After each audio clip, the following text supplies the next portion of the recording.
Hola, buenas tardes, ¿cómo están?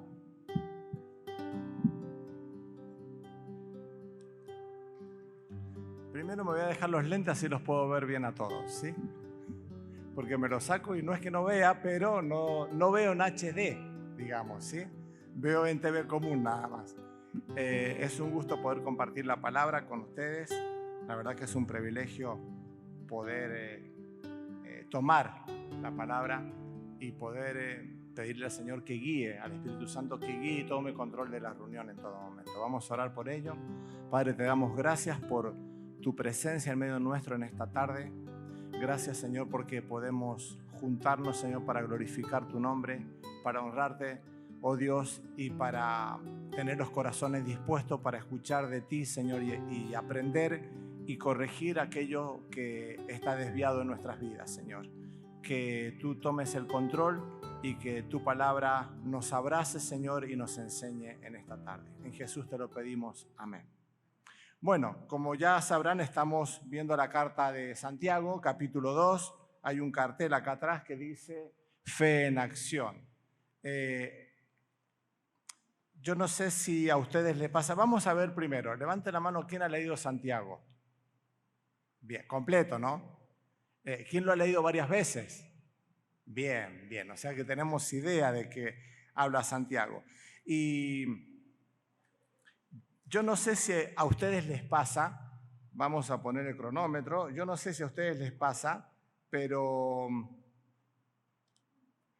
cuando leo la carta de Santiago, me hago la idea, no sé por qué, pero me da la sensación de que Santiago es de esas personas buenas, esas que son personas que darían su corazón por darte una mano, esas personas que entregarían todo, pero también vemos una persona que, como así es de bueno, también es firme en sus convicciones y cuando tiene que decir las cosas las dice en la esfera del amor en Cristo.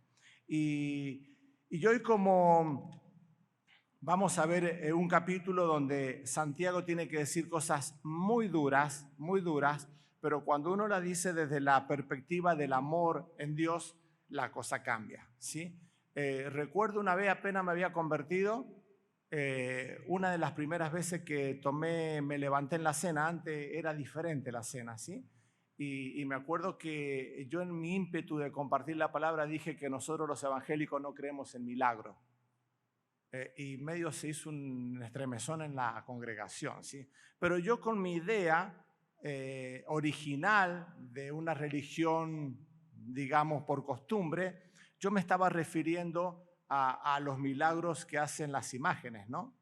Los milagros esos ficticios, que son mentira. Me refería a que esas imágenes no pueden hacer absolutamente nada, pero mal expresado, lo dije en ese momento y no supe expresarme bien. Y cuando termina la reunión viene un hermano muy cariñoso y me dice, Sergio, mira, nosotros creemos en milagros. Y ahí me abrió los ojos. No es porque yo no creía en los milagros, me había expresado mal. Pero qué bueno que alguien vino y me corrigió.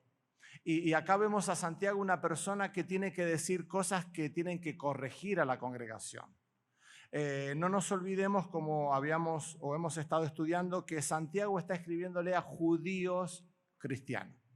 ¿Sí? Habíamos visto en Santiago 1.1, Santiago, siervo de Dios y del Señor Jesucristo, a las 12 tribus. Se está refiriendo a las 12 tribus de Israel que están en la dispersión. 2 hojas más adelante, primera Pedro, va a escribir Pedro, apóstol de Jesucristo, a los expatriados de la dispersión. Es decir, aquellos judíos que habían tomado una decisión por Cristo. Es decir, cuando hablamos de judíos cristianos, es como hablar de argentinos creyentes. Argentinos que se convierten y viene una persecución y te tenés que ir a Chile, Bolivia, Brasil. Algunos eligieron Punta Cana esta mañana, pero si tuviésemos que salir a la dispersión, ¿correcto? Eran judíos que por su convicción tuvieron que irse del lugar donde vivían. Y esto va a tener un trasfondo porque él va a manejar un dialecto, un idioma que es ameno, es familiar, es conocido a quien le escribe la carta, porque él sabe de lo que están pasando. No nos olvidemos que tampoco Santiago era hermano del Señor Jesús y era uno de los familiares que dice en Juan 7 que cuando vino la última Pascua y el Señor iba a ir a la Pascua, dicen, y aún sus hermanos no creían en él. Este es Santiago, el que no creía en el Señor Jesús. Pero sin embargo, en 1 Corintios 15, 17 dice que después de la resurrección, al primero que se le aparece, dice ahí, según Pablo, es a Santiago. Y ahí parece que le cerró el cuadro a Santiago. Ahí comprendió, parece, entendió que Jesucristo era el Hijo de Dios. Y él está escribiendo de una forma amorosa. Dice el 1:2, hermanos míos, dice, tened por sumo gozo. El 2:1 dice, hermanos míos, que vuestra fe. El 3:1 va a decir, hermanos míos, no os hagáis maestros muchos de vosotros. Él se está nivelando, no se está bajando. Él se siente que está al mismo nivel que sus hermanos. Si no, nos olvidemos que somos todos ovejas. Hay un solo buen pastor que es el Señor Jesús. Y él está hablando desde ese nivel de sentirse oveja juntos con sus compatriotas y a la vez ciudadano de la familia de Dios. Entonces él va a ir al corazón de las personas a quien le está dirigiendo la carta y va a apelar a dos cosas. Vamos a ver dos palabras muy importantes porque él, para explicarle en dónde están fallando, porque habían errores en sus vidas, va a mencionar dos cosas muy importantes. Una dice lo siguiente, vamos a leer Santiago 2, 1 al 4. Hermanos míos, que vuestra fe en nuestro glorioso Señor Jesucristo sea sin acepción de persona. Porque si en vuestra congregación entra un hombre con anillos de oro y con ropa espléndida, y también entra un pobre con vestidos andrajosos, y miráis con agrado al que trae la ropa espléndida y le decís, siéntate tú aquí en buen lugar, y decís al pobre, siéntate tú allí en pie o siéntate aquí bajo mi estrado, no hacéis distinciones entre vosotros mismos y venís a ser jueces con malos pensamientos. Es decir, que él va a apelar a lo que ellos habían hecho. ¿Qué es lo primero que dice? Hermanos míos, que vuestra fe. Mire, ser judío y convertirse, reconocer a Jesús como Salvador no era nada fácil. No era nada fácil. Permítanme en el contexto que voy a decir esta frase. Hoy es como que tener fe, convertirse es como que es fácil. En cursiva, negrita, ¿correcto? ¿En qué sentido? Hoy escuchás el mensaje, entendés que sos pecador, reconoces al Señor Jesús, le aceptás y empezás tu vida cristiana. Pero no te persiguen para matarte, no perdés tus bienes, no perdés tu trabajo, no hay persecución, no tenés que salir corriendo porque te vienen a buscar. En ese sentido, entienden lo que estoy diciendo, ¿no? Bueno, tener fe en Jesús en ese momento como judío era renunciar a toda esa religión, esa tradición que era de por sí muy efectiva en su momento, muy fuerte. No nos olvidemos que desde Abraham, que se le apareció Dios y empieza a darle la promesa a Jacob, a Isaac, a Jacob, y así a toda su descendencia, como dice Deuteronomio, le enseñarás a tu hijo y a los hijos de tu hijo, sí, que la palabra siempre esté en tu hogar. Me imagino que para los creyentes, para los judíos, esa tradición de boca en boca debe haber sido muy fuerte. Tantos días o noches de fogón o noches o tardes en los patios de la casa o a la luz de la vela, no sé, los padres y las mamás contándole las historias del Dios poderoso, ¿sí? Imagínense los chicos ahí en la casa y los padres contando la historia del Señor sacando al pueblo de Egipto, al pueblo de Israel, perdón, de Egipto, abriendo el mar, tantos milagros y tantas cosas que Dios se manifestó al pueblo de Israel, ¿sí? Hoy hay televisión, hay internet, celular, WhatsApp y se pierde mucho tiempo, ¿sí? Ahí no había otra cosa. Y quizás esa tradición se tradujo muchísimo de generación en generación. Estaba arraigada en la sangre de los judíos. Ni hablar del sistema sacrificial, de lo que significa el tabernáculo, lo que significaba el templo construido por David. Era muy fuerte el arraigo que tenían a su religión. Ellos sabían que Dios era santo, que ellos pecadores, y que tenían que sacrificar animales para que Dios pudiera cubrir sus pecados. Entonces, tener fe en Cristo era renunciar a todo eso. Mire, hermanos míos, que vuestra fe no está pasándole la mano en la espalda para decirle un mensaje duro. Está apelando a la decisión que ellos hicieron, que vuestra fe, Ustedes renunciaron a todo por Cristo. Renunciaron, de hecho están en la dispersión, en Poncio, Bitinia, en Galacia, en todo lo que está alrededor, que hoy es la zona de Turquía, digamos. Renunciaron a todo, perdieron todo. Vuestra fe no lo está consintiendo. Como hay veces que vemos hermanos que hay que estar detrás de ellos, que hermano tal no me saludó, no me dio la cara. Si vos supieras lo del pastor Gil, el cuerpo de anciano, permítame la expresión, en la tontería, cuando deberíamos ser creyentes maduros delante de Dios. No lo está consintiendo, pobres creyentes judíos que están sufriendo. No, lo da por sentado.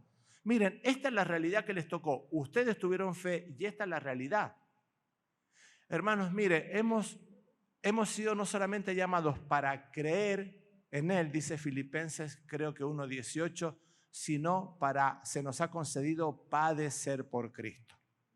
No solamente creer, sino padecer. Cuando a los discípulos en Hechos 5:6 lo llamaron al concilio porque le habían advertido que no predicasen la palabra, los vuelven a llamar, los acusan y les dicen por qué hacen eso. Y Pedro le dice, ¿a quién es mejor obedecer, a Dios o a los hombres? Bueno, sigue la historia y los azotan. Y ellos salen contentos por haber padecido por el nombre de Cristo. Es decir, que no lo está consintiendo por lo que están pasando. Les está hablando porque vuestra fe los ha puesto en el lugar donde hoy están, en la dispersión. Una vez un predicador vino a esta iglesia y él comentaba sobre otra iglesia, ¿sí? Decía, llena de gente, decía, yo no sé si esta congregación, si viniese una persecución, ¿cuántos quedan acá? ¿Qué sería de tu fe hoy, hermanos, si en Argentina se prohibiese predicar y empieza la persecución y tenés que dejar tu casa, tu familia y tener que huir? ¿Qué pasaría de tu fe si vas a la cárcel, si perdés el trabajo? Demos gracias a Dios porque en Argentina podemos predicar. Y no le estoy atribuyendo a algún gobierno algo, en absoluto. Demos gracias porque Dios permite que tengamos libertad de predicar y de manifestar nuestra fe. Y si aún estuviese prohibido, vamos a seguir manifestando nuestra fe. Que el Señor nos dé fuerza. Pero me acuerdo cuando yo conocí al Señor a los 16 años, mi vida cambió. Pero el Señor me empezó a tocar desde los 7, 8 años. ¿Sí?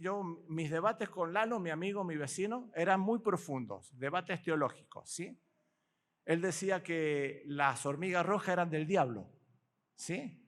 Y yo decía que las negras eran de Dios, porque no picaban. ¿Sí? Ese es nuestro debate teológico. El Señor ojo con sus hijos, hermanos. Sus hijos tienen que aprender en su casa. Porque aún en las cosas insignificantes que ustedes creen, los chicos lo toman con gran seriedad. Y él me decía, Palito Ortega es del diablo porque canta canciones del mundo. Y yo le decía, pero estás loco, Lalo, si Palito Ortega canta, yo tengo fe, es de Dios. ¿Cómo me venís con ese planteo? Así eran nuestros debates teológicos. Pero el Señor me fue llevando hasta que a los 16 años tomé decisión por Dios. ¿Pero por qué cuento esta experiencia? Porque pasado un par de años inmediato, se casaba un hermano, íbamos a un casamiento en una iglesia católica y de pronto entraba, aunque mi familia era de tradición, porque no eran practicantes. Me acuerdo un día que mi mamá nos llevó, de ahí veo mi trasfondo comerciante, nos llevó al Chayado, negoció con el cura y le dijo, ¿qué precio me haces por bautizar a 5 hijos? Y nos bautizó a todos juntos, a 12, 18, 25, todo por el mismo precio, ¿sí? Esa fe era la de mi casa. Pero aún así, entrar a una iglesia católica y vos ver imágenes, ver lo que es la tradición, muchas veces me movió el piso. Yo no puede ser que universalmente esto esté equivocado. No puede ser que esas imágenes que aparentemente infunden como seriedad, como espiritualidad. Miren, las tradiciones son muy fuertes, y uno tiene que luchar con ellas. La fe de ellos lo había puesto en esta situación y Santiago no lo está consintiendo, pero va a apelar a otra segunda información que ellos tenían. Dice que vuestra fe en nuestro glorioso Señor Jesucristo. Y ese glorioso va a significar lo siguiente. En 1 Corintios 2, 7 y 8, Pablo dice, mas hablamos sabiduría de Dios en misterio, la sabiduría oculta la cual Dios predestinó antes de los siglos para nuestra gloria, la que ninguno de los príncipes de este siglo conoció, porque si la hubieran conocido, nunca habrían crucificado al Señor de la gloria. Ese Señor de la gloria es este mismo que está mencionando Santiago, nuestro glorioso. Y era un idioma que lo palpaban los judíos. Ellos sabían a qué se estaba refiriendo. Era el mismo idioma o la misma frase que Esteban, cuando está siendo interrogado por el concilio o por el Sanedrín, en Hechos 7:2, y dijo: varones hermanos y padre, oíd, el Dios de la gloria. Sí, el Dios de la gloria apareció a nuestros padres Abraham estando en Mesopotamia antes que morase en Aram. Es decir que este Dios de la gloria que menciona Esteban, el Dios de la gloria que menciona Pablo y este glorioso se está refiriendo a la gloria manifestada de Dios en el templo. Dice en Éxodo 40:34, entonces una nube cubrió el tabernáculo de reunión y la gloria de Jehová llenó el tabernáculo. Levíticos 9:6, entonces Moisés dijo: esto es lo que mandó Jehová, hacerlo y la gloria de Jehová se os aparecerá. Dice versículo 23, y entraron Moisés y Aarón en el tabernáculo de reunión y salieron y bendijeron al pueblo, y la gloria de Jehová se apareció a todo el pueblo. Dice que cuando David terminó de hacer el templo y lo consagró, cuando los sacerdotes salieron del santuario, la nube llenó la casa de Jehová y los sacerdotes no pudieron permanecer para ministrar por causa de la nube, porque la gloria de Jehová había llenado la casa de Jehová.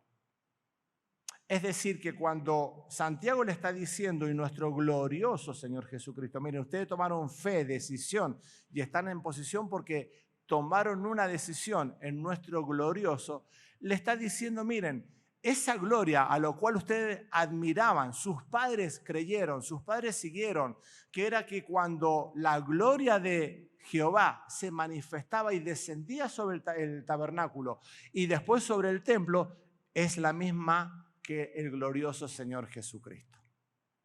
Entonces, si ustedes tomaron este paso de fe en este glorioso, igual equiparado a ese que descendía en el templo, no hagan acepción de persona. Ustedes no pueden hacer esto, porque esto trae consecuencias graves. Recuerden que ustedes no fueron elegidos porque eran algo, sino por misericordia de Dios. Y Pablo va a decir lo siguiente, porque esto ahora va a apelar a nosotros, hermanos. Esto nos tiene que hacer reflexionar. Yo veo que hay muchos jóvenes.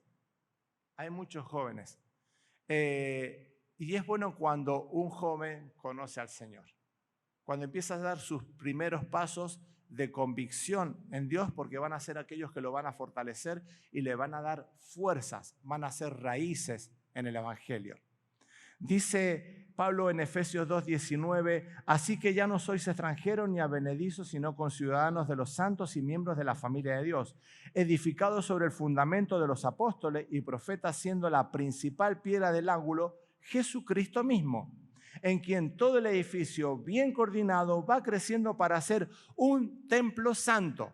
Miren, ¿quién es la gloria de Dios hoy en la iglesia? El Espíritu Santo que se manifiesta.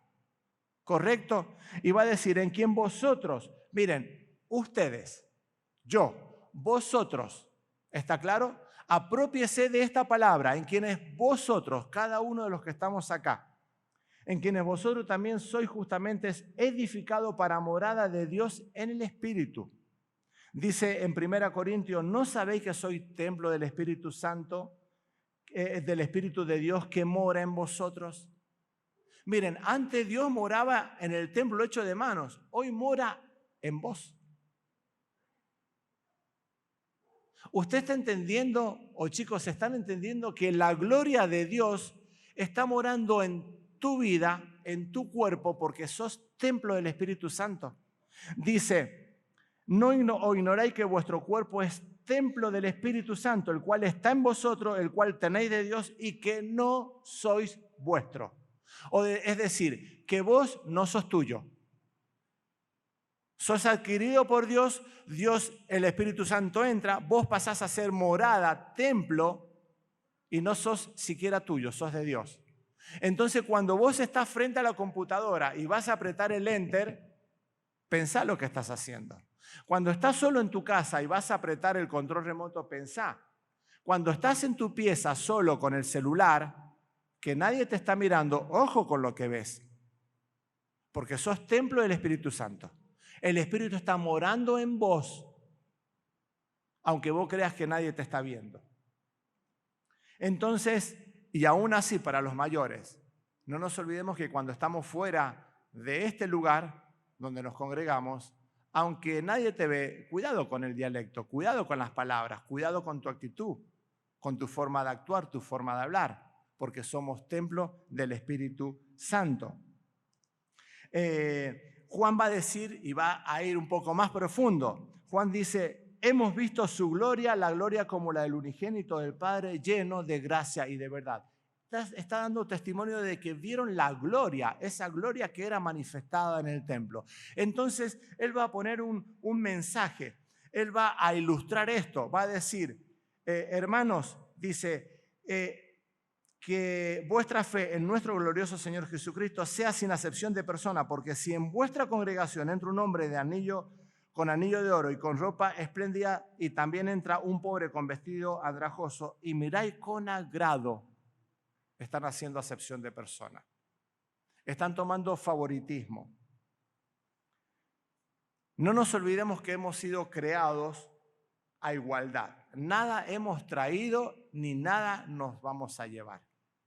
No nos olvidemos que si somos hoy creyentes es porque la gracia de Dios nos alcanzó. No porque teníamos algo más bonito que lo demás. No era porque merecíamos esto. Por lo tanto, no podemos tener o hacer acepción de persona porque esto trae implicancia que vamos a ver más adelante. Esto no es poca cosa. Cuando entra una persona que está haciendo mucho énfasis en el pobre, que vos ves con su vestimenta que es una persona económicamente pobre, ojo, porque no podés discriminar. Porque si discriminás estás haciendo acepción de persona.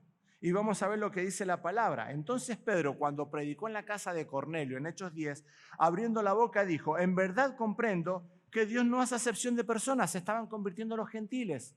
Se da cuenta de que el evangelio no era solamente para los judíos, sino que se abría la puerta a los gentiles.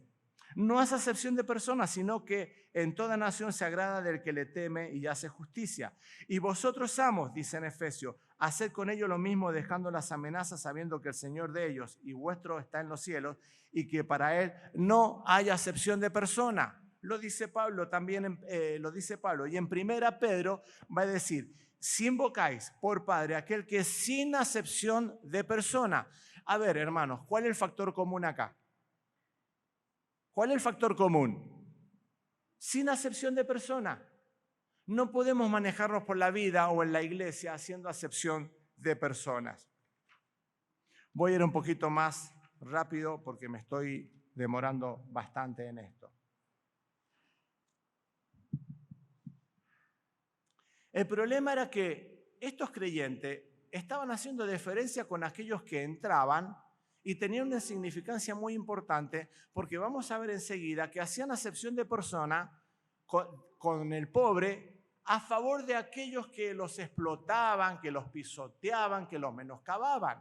Es decir, que estaban hablando futbolísticamente, pateando para el arco contrario. Santiago es como que le dice al muchacho: mire, el arco es aquel, no este. No tienen que patear en contra. Ustedes le están escapando el blanco, no pueden hacer acepción de persona.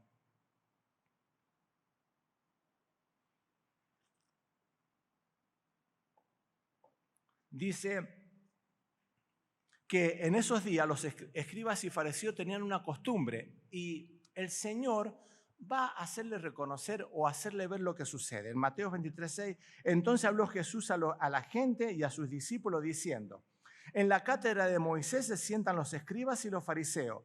Así que todo lo que os digan que guardéis, guardadlo. Es decir, hagan caso porque le están enseñando. Los que les digan que guardéis, guardadlo y hacerlo, mas no hagáis conforme a sus obras. Está mostrando la diferencia el Señor. ¿Por qué?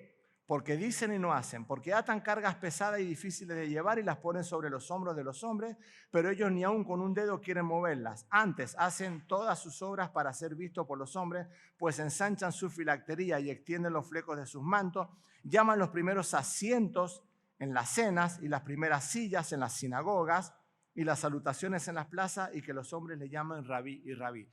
Es decir, miren, dijimos que eran judíos que conocían de la tradición y sabían lo que pasaba en la sinagoga. Miren, ustedes veían lo que pasaba en la sinagoga, que los fariseos venían y llamaban las primeras filas. ¿Sí? Lo primordial, lo primero, para ser visto, y que le anden llamando rabí y rabí. Ustedes no pueden actuar como actuaban en las sinagogas donde ustedes venían. No pueden hacer acepción de persona. En vez de contemplar la incomparable gloriosa, fíjense en un detalle. Santiago exalta al Señor Jesús llamándole glorioso, equiparando con la gloria de Dios. Ustedes creyeron en eso. Y de pronto le hace el ejemplo con un contraste muy grande, diciéndole, no pueden hacer acepción de persona porque de pronto se dejan brillar por el oro o las cadenas o los collares o el vestido, que para aquellos que vienen y que son ricos, se dejan deslumbrar por eso. ¿Cómo pueden deslumbrarse o equiparar la gloria de Dios con la gloria de esas personas, dándole los primeros asientos y menoscabando al pobre y mandándolo atrás? Enseguida voy a dar una explicación, porque parece que estamos hablando de que los pobres son los elegidos y los que tienen una situación económica está mal. Vamos a ver enseguida que no es así. Lo que está hablando es no hacer acepción de persona. Desde tiempos antiguos, siempre cómo se ha representado la justicia, ¿sí? Como una mujer con los ojos vendados y una balanza de la justicia, ¿sí? Para que con los ojos no vea a quién están juzgando y no sea parcial y sea justo, para que la justicia caiga en justicia, algo que hoy en día no vemos. En ningún ámbito de la sociedad ni de la política se puede ver. Es vergonzoso. Pero en ese contexto de la fe cristiana, en la iglesia no puede haber discriminación, hermanos. Y cuando hablo de la iglesia, no hablo de estas paredes, porque la iglesia la conformamos las personas, vos y yo. Correcto, ¿no? No se confundan que vamos a la iglesia. Esto no es una iglesia, es un salón, son ladrillos. Miren, en la resurrección de Cristo, los ladrillos no se van a ir al cielo. Esto va a quedar acá. La iglesia sos vos, en tu casa, en tu trabajo, en tu estudio, acá, donde sea. Vos sos la iglesia de Cristo. Esto está claro, ¿no es cierto? No podemos discriminar a los pobres. Ser ricos en fe, según versículos 5 y 7. Hermanos míos, amados, oíd, no ha elegido Dios a los pobres de este mundo para que sean ricos en fe y herederos del reino que ha prometido a los que aman, pero vosotros habéis afrentado al pobre. No os oprimen los ricos y no son ellos los mismos que os arrastran a los tribunales. No blasfeman ellos el buen nombre que fue invocado entre vosotros. Miren, los pobres son preciosos ante los ojos de Dios. Cuando el Señor Jesús comenzó su ministerio público, fue en una sinagoga. Él fue a la sinagoga y él se levanta y lee las escrituras. Ya se menciona Isaías 61. Y Lucas 4:18 va a decir, el Espíritu del Señor está sobre mí por cuanto me ha ungido para dar buenas nuevas a los ricos. No, para dar buenas a los pobres. Me ha enviado a sanar a los quebrantados de corazón, a pregonar libertad a los cautivos, vistas a los ciegos y a poner en libertad a los oprimidos. Y cuando Juan el Bautista parece que en algún momento de la prueba de su vida claudicó un poco, él manda a sus discípulos para preguntarle al Señor, ¿sos vos en quien esperamos o tenemos que esperar a otros? Y el Señor le va a contestar a los discípulos de Juan el Bautista lo siguiente. Y respondiendo Jesús le dijo, id, haced saber a Juan lo que habéis visto y oído. Los ciegos ven, los cojos andan, los leprosos son limpiados, los sordos oyen, los muertos son resucitados y a los pobres es anunciado el evangelio. Volvemos a lo mismo, no tenemos que hacer acepción de persona con los pobres. No por ser vosotros más que todos los pueblos os ha querido Jehová y os ha escogido, pues vosotros seréis el más insignificante de todos los pueblos, sino por cuanto Jehová os amó Deuteronomio 7:7 está escribiendo Moisés. Miren, no se la crean que ustedes son mejores porque son hijos de Dios, ¿no? No se la crean, no nos debemos creer que merecíamos algo. Estamos acá por gracia y misericordia de Dios nada más. Y no somos mejores que nadie, mejores que nadie. Somos los más indignos de recibir el juicio de Dios y la condenación eterna, pero en su gracia tenemos salvación.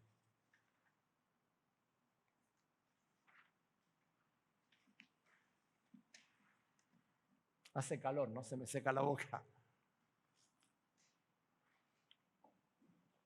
Esto, hermanos, no significa que todos los pobres son elegidos.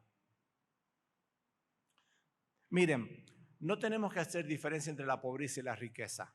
Miren, la riqueza y el dinero son amoral. ¿Saben lo que es? Que no es ni moral ni inmoral. ¿Correcto? Vos podés ser millonario y ser moralmente ético y generoso, y podés ser pobre y miserable y mezquino e inmoral. O al revés, podés ser pobre y ser moralmente ético y generoso aunque no tengas nada, y podés ser rico y ser un miserable inmoral porque sos enfermo por el dinero y las posesiones. Es decir, que no se trata de ser rico o del dinero, se trata del lugar que vos le das a la riqueza y al dinero. ¿Correcto? Entonces entendemos que el dinero no es que sea malo. La obra se maneja con dinero, hermanos. A ver, no quiero ser irónico, pero no viene del cielo un billete, una bolsa con dólares o con pesos argentinos para la obra. Dios toca los corazones de hermanos que tienen la posibilidad económica y que son ricos, o aún aquellos que no tienen un dinero suficiente para ofrendar, y la obra se maneja con dinero. Entonces no tenemos que menoscabar ahora, no vamos a hacer una diferencia, miren, vamos a dividir los pobres, los ponemos en esta fila y los otros, los que tienen plata, lo vamos largando para el otro. No, no tenemos que crear la famosa grieta que hoy está tan de moda. Comprendemos que no se trata de ricos contra pobres o pobres contra ricos. No se trata de eso, se trata del lugar que vos le das al dinero. El versículo 6, mas vosotros habéis insultado al pobre. No son los ricos los que explotan. Como estoy muy atrasado, voy a mencionar solamente los títulos. Santiago va a decir lo siguiente: no os oprimen los ricos, no son ellos mismos los que arrastran los tribunales, no blasfeman. 3 cosas, ¿sí? No son los que ellos explotan a ustedes. Miren, era increíble, eran explotados por los ricos y aquellos mismos que lo explotaban venían a la iglesia y le daban los primeros asientos. Muchachos, estamos equivocados, no es así esto. Y Santiago va a contestar esto en el 5:4. Los jornaleros que no habéis pagado a los obreros que han trabajado vuestros campos, claman contra vosotros. El clamor de los cosechadores ha llegado a los oídos del Señor Todopoderoso. Mire, ustedes le dan los primeros lugares, hacen acepción de persona, hacen hasta fiesta, y son los que los están explotando. No es así. Miren, sigue adelante. ¿Quiénes son los que arrastran a las cortes? Los mismos judíos eran los que arrastraban a los creyentes a las cortes. Recién di el ejemplo cuando estos discípulos llevaron y fueron azotados delante del Sanedrín. Eran enjuiciados por los mismos judíos que eran dinero. Miren, generalmente o siempre es difícil que un pobre le haga juicio a un rico, porque no tiene acceso económico. Ahora, un rico tiene todas las facilidades y los contactos para hacer juicio a un pobre. No son ellos los que los están oprimiendo, no son ellos los que los están llevando a juicio. Y el último título, ¿quiénes son los que calumnian a Cristo? No son, hermanos, seamos conscientes, no son aquellos que son vanidosos, orgullosos, ostentosos, que son los que se vanaglorian en su riqueza e insultan el nombre de Cristo. O hasta dicen chistes groseros sobre el nombre del Señor Jesús. ¿Cuántas veces has participado en algún chiste que deshonra al Señor? No levanten la mano. Y le damos los primeros asientos. ¿Cómo puede ser eso? Y menoscabamos al pobre. Esto no es así. Vamos a la otra parte. El 8 al 11, cumplir la ley. Dice, si en verdad cumplís si en verdad cumplís la ley real conforme a la Escritura, amarás a tu prójimo, y este es el quid de la cuestión, digamos. Acá es donde se empieza el ovillo a desenredar un poco, porque aparentemente pareciera que estamos hablando a favor del pobre y en contra del rico. El rico, no quiero prestarme a decir términos que van a confundir en lo que hoy se está manoseando en la política, pero pareciera que el rico está mal. Miren, Abraham era rico, Isaac era rico, Jacob era rico, David era rico. Tenían posesiones, eran hombres millonarios para la época. Como había hombres millonarios, también hombres que eran pobres. Digo, no se trata de la plata, no se trata de que si sos rico o pobre, se trata de tu actitud de corazón. Miren, el Señor no vino en un tour religioso del cielo a la tierra para que vos creas en Él y que ahora Él te prometa riqueza, prosperidad y a venir a sacarte de la miseria y la pobreza para que hoy seas rico económicamente. No fue el propósito del Señor ese. Si bien es cierto que cuando un pobre conoce al Señor y empieza a ordenar su casa, la plata le empieza a rendir un poco más porque ya no gasta en vicios, en cosas deshonestas y hasta se da la prioridad de poder ofrendar. ¿Entienden la diferencia? ¿Estoy siendo claro en esto? ¿Me estoy expresando bien?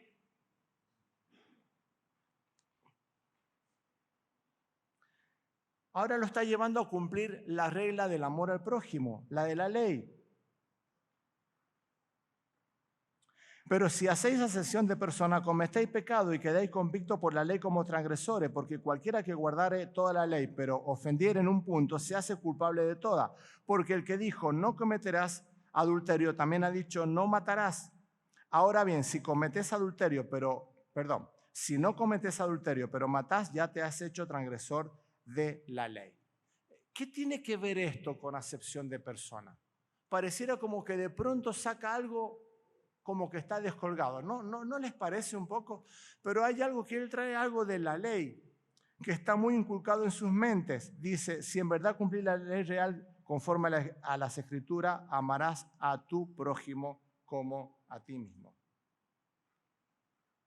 Cuando el Señor Jesús fue cuestionado por un fariseo sobre la ley, dice, maestro, ¿cuál es el más grande mandamiento de la ley? Obviamente que no es que no lo sabía, lo estaba tentando al Señor en Mateo 22:36. Y fíjense la contestación del Señor Jesús. El Señor Jesús no le recitó los 10 mandamientos. ¿Saben qué le contestó el Señor al fariseo? Dice, amarás al Señor tu Dios con todo tu corazón, toda tu alma y toda tu mente. Y dice, amarás al prójimo como a ti mismo. Resumió la ley de Dios en 2 cosas. Amar al Señor con todo el corazón, el alma y la mente, y amarás a tu prójimo como a ti mismo. Pero Santiago, cuando hace mención, obvia la primera parte de lo que dijo el Señor Jesús. No dice amarás al Señor tu Dios, dice amarás al prójimo como a ti mismo. ¿Saben por qué? Porque cuando vos amás al prójimo, entendiste el mensaje. La verdad es que cuando la iglesia se va conformando día tras día y vienen personas y se convierten, o mejor dicho, en algún momento me tocó a mí, en algún momento le tocó a otro, alguno está en los primeros pasos y mañana van a venir nuevos y se van a convertir al Señor. Pero en esta formación del templo de la iglesia, miren, hay personas que son intransigentes, personas que son intolerantes, personas que son pecadoras, insoportables, personas buenas, de buena costumbre. Hay una mezcla, ¿sí?, de cosas que en el camino, en el transitar de esta vida hacia la perfección, hasta la venida de Cristo, empezamos a caminar en santidad y empezamos a limar las asperezas. No es fácil amar al prójimo. A veces hay personas que son... Miren, voy a hablar. A veces alguno de ustedes me considerará como que soy insoportable. Me voy a poner en insoportable yo para poder decirlo al revés. Hay hermanos que son insoportables. Hay hermanos que tienen carácter complicado. Pero el hermano está en proceso de santidad y yo también estoy en proceso de santidad. Y en ese proceso de caminar de santidad empezamos a amar. Miren, no amamos porque somos buenos, amamos porque hemos conocido al Señor. Y dice Mateo 18, de la misma forma en esa parábola, que como el Señor le perdonó a un deudor una deuda grandísima, nosotros nos sentimos, permítame decir, en deuda, o al revés, entendemos y conocemos que tanto pecado fue perdonado, ¿cómo no puedo perdonar yo? Porque dice Juan lo siguiente, 1 Juan 4, 20, 21, si alguno dice, yo amo a Dios y aborrece a su hermano, es mentiroso. Miren, no es intolerante, no es que hay que comprenderlo, no lo ama porque este tiene un carácter y este se cansó de esperarlo y de aguantarlo. No, es mentiroso. Lisa y llanamente lo trata de mentiroso. ¿Por qué? Pues el que no ama a su hermano, a quien ha visto, ¿cómo puede amar a Dios a quien no ha visto? Es decir que, volviendo a esto, cuando vos amás al prójimo como a ti mismo, entendiste el mensaje, porque lo podés amar en la esfera del amor, porque has conocido a Dios y porque amás a Dios de toda tu mente, todo tu corazón y toda tu alma. Entonces, Santiago está resumiendo, amarás a tu prójimo como a ti mismo.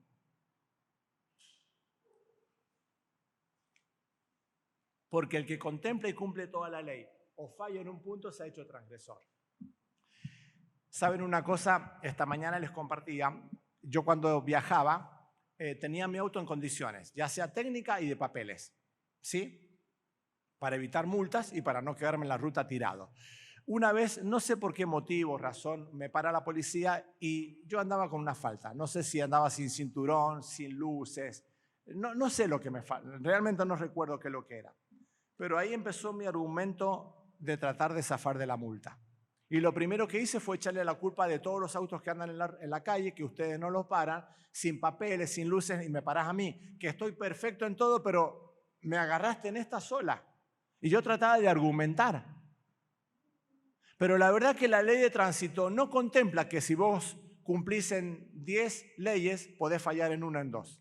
Mire, la ley de Dios no contempla que vos podés cumplir tantas cosas, pero te podés dar el lujo de fallar en una. Si en una fallás, te haces transgresor de la ley. Y yo merecía la multa, sí que la merecía, por más que tuviese todo, absolutamente todo en regla. Bueno, zafé en ese momento, ¿no? No me hicieron la multa. Pero ¿qué quiero decir? Que Santiago le está diciendo, miren, ustedes pueden cumplir la ley.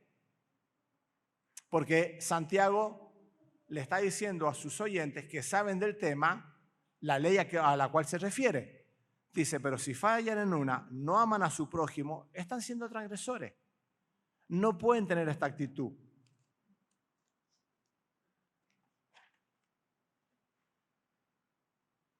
Y el domingo pasado escuchábamos a Mauricio, fíjense qué compatible que es Santiago cuando habla. Mauricio decía, no solamente tenés que ser oidor, sino hacedor. Hoy estamos siendo invitados a no solamente ser oidor, sino hacedores. Acá el versículo 12 va a decir, hablad y actuad. ¿Por qué? El 1:26 dice, si alguno se cree religioso entre vosotros y no refrena su lengua, hermano, tápate la boca. Lo que vas a decir, actúa acorde a lo que decís. Entonces, no solamente ser oidores, sino hacedores. Habla poco, pero lo que habla, que sea compatible con lo que haces. Y un poquito más abajo dice fe y obras. Es decir, que hay compatibilidad en el mensaje de Santiago. Y nos está invitando a una fe en acción. No solamente oír, sino poner en práctica, ser hacedores de lo que conocemos. No podemos irnos de acá hoy sin replantearnos sobre nuestra actitud. No solamente tenemos que hablar, sino decir. Y no solamente tenemos que tener fe, sino que tenemos que tener obras. Me quedan un par de minutos. Quiero saltear muchas cosas. Pensaba hablar de la misericordia, pero no me da el tiempo. Quiero ir al versículo 14, donde habla, hermanos míos, ¿de qué aprovechará si alguno dice que tiene fe y no tiene obras? ¿Podrá la fe salvarle? Y si un hermano o una hermana están desnudo y tienen necesidad del mantenimiento de cada día, y alguno de vosotros le dice, id en paz y calentaos y saciaos, pero no le dais las cosas que son necesarias para el cuerpo, ¿de qué aprovechará? Así también la fe, si no tiene obra, es muerta en sí misma. ¿Significa esto que la fe no salva al hombre? Porque acá está diciendo que si no hay obras, la fe en sí está muerta. Pablo va a escribir, pero al que no obra, sino que confía en aquel que justifica al impío, su fe se le cuenta por justicia. Lo único que cuenta es la fe que se expresa por medio del amor. Es decir, pareciera que hay una incompatibilidad de mensajes. ¿No les parece? Una fe que no tiene obra parece que está muerta, no es fe. Lo está diciendo Santiago, es muy claro en lo que dice. Pero Pablo por el otro lado dice que si no hay fe, no hay salvación. ¿Está Pablo diciendo una cosa y Santiago está diciendo otra? ¿Se están contradiciendo? Miren. Luis acá está viendo la pantalla de mi celular. David está viendo la parte de atrás de mi celular. ¿Están equivocados los dos? No. ¿Están equivocados? ¿Están viendo un celular? Luis está viendo la pantalla. David está viendo la parte de atrás. Los dos están viendo un celular. Ambos están dando un mensaje de una misma moneda, pero de diferentes caras. No hay incompatibilidad en el mensaje. En otras palabras, Santiago explica el lado activo de la fe. ¿Cuál es el lado activo de la fe? Si no hay obras en la fe está muerta, porque puede ser una fe intelectual. Sin embargo, Pablo está hablando del lado pasivo de la fe. ¿Qué significa el lado pasivo de la fe? Miren, significa única y solamente esto. Sin fe no hay salvación, solamente fe. A la fe vos no le podés agregar absolutamente nada para poder llegar a obtener la salvación. No podés agregarle obras, me empiezo a contradecir yo. No podés agregarle sacrificio, no podés agregarle irte de rodilla al chayado y sangrar muchísimo, no podés agregarle limosna, no podés poner en la ofrenda, la bolsa, lo que se te ocurra, nada, solamente fe. Ese es el lado pasivo. Para la salvación única y solamente fe, no obras. Pero Santiago está diciendo que la fe, si no tiene obra, está muerta. Pablo cuando habla se dirige al judío que busca obtener la salvación mediante las obras, y eso es imposible. No podés acercarte o pretender que Dios te acepte por tus obras. Es imposible, no hay forma. Si logro encontrar el versículo 64, Isaías 64, 6. Si bien todos nosotros somos como suciedad y toda nuestra justicia como trapos de inmundicia, y caímos todos nosotros como la hoja y nuestras maldades nos llevaron como el viento. ¿Saben lo que son los trapos de inmundicia que está hablando Isaías acá? Las toallitas higiénicas de las mujeres. Esas son tus obras y esas son mis obras. Trapos de inmundicia. No podés pretender que Dios te acepte con tus trapos de inmundicia, por más que vos creas que estás haciendo buenas cosas. Desde ese foco es que Pablo está diciendo, no sirve, solamente fe. No sirve, solamente fe. Miren, acá Pablo y Santiago no se están enfrentando cara a cara. ¿Saben lo que están haciendo? Están espalda contra espalda, peleando con un enemigo común. ¿Sí? Están cuadrando, están viendo la vista global de lo que veíamos una moneda, de un celular. No están contradiciéndose. Cada uno le está dando un punto diferente. Miren, las obras son el resultado natural del hombre que ha creído y manifiesta el cambio en su vida. Yo esta mañana di un ejemplo y me quedé con duda y espero no quedarme con duda nuevamente. Voy a tratar de explicar un poquito esto. No es porque la palabra no sea clara, pero a veces los ejemplos nos hacen ubicar un poco. Yo decía esta mañana, si mi salvación, ojo, no vayan a salir diciendo que Sergio dijo esto. ¿Sí? Es un ejemplo. Si mi salvación dependiese de amar a mi esposa, si yo amo a mi esposa me salvo, y mis obras son mi fidelidad, Por carácter transitivo, si yo amo a mi esposa, digo que amo a mi esposa, y mis obras son mi fidelidad, significa que yo me salvo por amar a mi esposa, pero me salvo por las obras de mi fidelidad. Si yo amo a mi esposa y las obras son compatibles, estoy diciendo que la amo, soy fiel, me salvo por las obras de mi fidelidad. Pero ahora se va a clarificar. Ahora, si yo digo que me salvo por amar a mi esposa, pero las obras mías son infidelidad, mi dicho, mi decir que yo amo a mi esposa es mentira. Es una verdad solamente filosófica, intelectual, porque mis obras están demostrando de que lo que yo estoy diciendo que la amo es mentira, porque me la paso engañándola. Entonces mis obras están definiendo lo que yo estoy diciendo. Santiago dice a los que dicen tener fe. Entonces le están diciendo, ojo, que tu fe puede ser intelectual, porque la fe intelectual es muerta, pero no deja de ser una fe, es una fe intelectual que no te da vida, está muerta.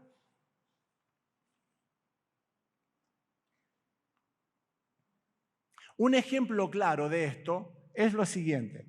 Cuando Pablo está predicando a los judíos, a los escribas que lo han llevado a juicio, dice que estaba el rey Agripa. Y saben una cosa, que el rey Agripa conocía y creía en los profetas y en la ley. Y dice que Pablo en Hechos 26, 27, ¿crees, oh rey Agripa, a los profetas? Yo sé que crees. Entonces Agripa dijo a Pablo, por poco me persuades a ser cristiano. Miren, la fe de Agripa era una fe intelectual. Creía en los profetas, creía en la ley, pero era una fe de conocimiento. Miren, hay una fe que es intelectual o una fe que es de experiencia. Vos cuando te levantás a la mañana y te servís un vaso de agua, no pensás que el agua está contaminada o envenenada. Porque tenés una fe experimentada en que sabés que tomás agua y no te pasa nada. Los que murieron hace muchos años con el vino Sol Cuyano de San Juan, las personas que abrieron las cajas de vino y tomaron, nunca pensaron, porque estaban acostumbrados a tomar de ese vino, y cuando lo tomaron, muchos se murieron por el alcohol etílico que tenía, o etílico, ¿sí? Es fe experimental, fe intelectual. Vos cuando salís y te sentás al auto y salís a manejar y tenés que ir en la ruta, nunca pensás que vas a chocar. ¿Quién sale pensando que va a chocar? Nadie, porque generalmente no estás chocando cada 5 minutos. Hay fe que son intelectuales, que no sirven para la salvación, solamente para manejarte en la vida, pero esa fe intelectual no te acerca al Señor. Y para terminar, dice Pablo, por supuesto el hombre no puede usar las obras para obtener el favor de Dios, desde ningún punto de vista. Nuestras obras vimos que son trapos de inmundicia. El hombre obtiene la salvación solamente por la gracia. Dice Efesios 2:8, no por obras, dice Pablo, para que nadie se gloríe. De allí que las obras no tengan en sí mismo poder para salvarla.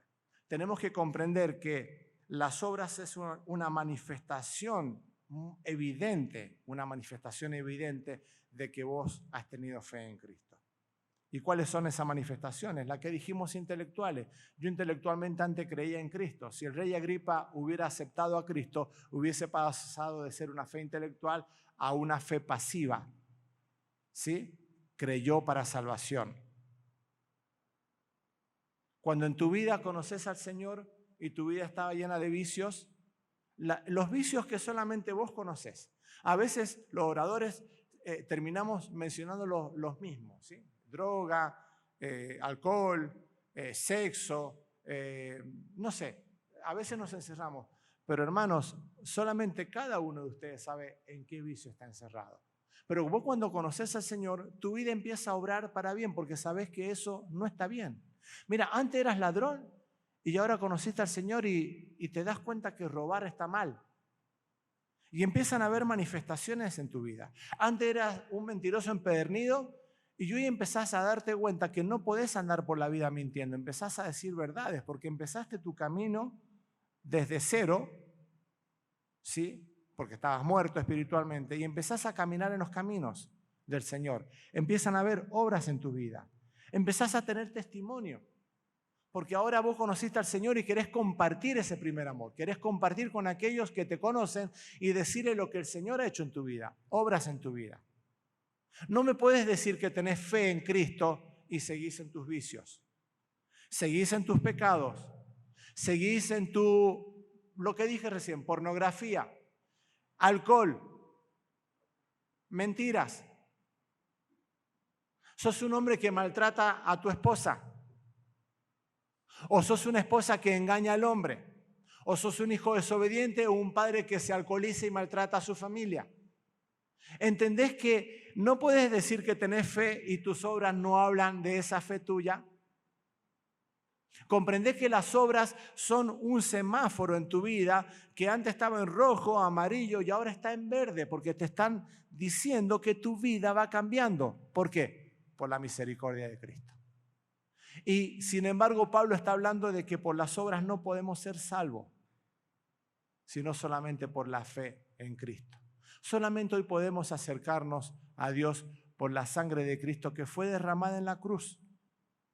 No hay otra forma, no hay otro camino, no hay otro proceder que solamente creer en Cristo como tu único y suficiente Salvador personal. Pero que esa manifestación de fe tiene que ser una manifestación en tu vida. Y es un momento muy bueno para replantearnos cómo estamos parados. No es para ponerle duda a nadie, que puede ser, ¿no? Sino para que replanteemos nuestra vida de qué forma estamos andando en nuestro proceder diario y para que nos replanteemos cosas que tenemos que cambiar. No nos olvidemos que lo que le está diciendo Santiago a estos judíos cristianos no lo está mandando a la condenación. Les está advirtiendo, les está exhortando para que cambien. Y hoy la palabra de Dios nos está hablando para que nosotros cambiemos en lo que tenemos que cambiar. Para que hagamos un giro radical en nuestras vidas y dejemos de caminar por los caminos que no corresponden. Pero solamente sabes vos y solamente sé yo en qué estoy fallando. Que podamos entender y comprender que las obras es una manifestación directa de nuestra fe en quien murió en la cruz y quien nos otorgó salvación si hemos creído y hemos tenido fe en Dios, en el Señor Jesús. Y es muy bueno esto porque cuando comprendemos y hemos entendido el sacrificio de Cristo en la cruz, Él nos invita, el Señor, a que podamos recordar de Él. Y hoy tenemos unos símbolos que es precioso poder hacer memoria del Señor Jesús. Vieron que cuando uno trae a la memoria a algún hijo, el esposo que está de viaje y traen a la memoria cosas lindas, cosas que nos alegran la vida, nos recrean el alma. Miren, recordar al Señor Jesús siendo crucificado en la cruz nos hace replantear nuestra vida todos los días. El poder participar de este pan que es figura de su cuerpo, que fue molido por nosotros en la cruz y que a través de su sacrificio y de su sangre derramada hoy podemos tener camino y acceso a Dios, es fantástico que podamos tener este privilegio, hermanos. No cualquiera puede compartir de este símbolo pensando, considerando y entendiendo lo que está haciendo. Tomando el pan que fue y es memoria del cuerpo del Señor Jesús siendo partido y consumado ahí en la cruz por la justicia de nuestro Dios a favor nuestro. Que el Señor bendiga su palabra. Vamos a orar por... Padre, te damos gracias en este tiempo por tu bendición. Gracias por tu palabra. Gracias por tu presencia, Señor.